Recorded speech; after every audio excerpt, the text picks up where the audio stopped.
Chapter 5, Section 5.3 The Water Cycle.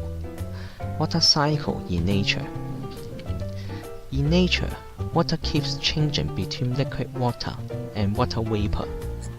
It goes round and round between the land, the sky, and the sea. The way water circulates in nature is called the water cycle. The water cycle involves four main processes. 1.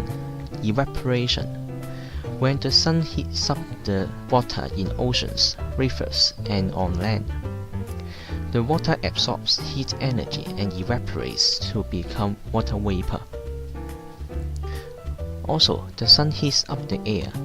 The warm air rises and the surrounding air flows in to replace the rising warm air. This forms a convection current.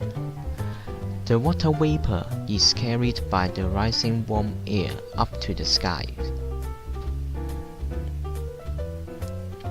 2. Condensation. As the upper part of the sky is cooler, water vapor cools down and condenses to small water droplets.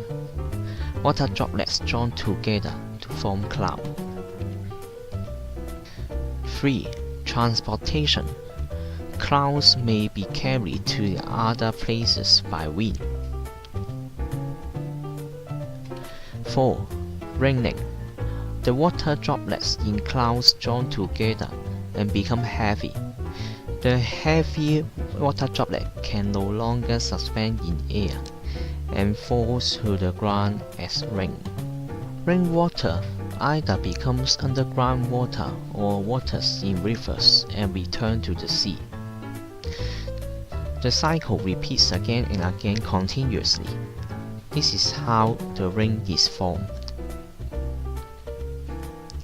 In the water cycle, water keeps changing between liquid water and water vapor. The water cycle involves four main processes: evaporation, condensation, transportation, and raining.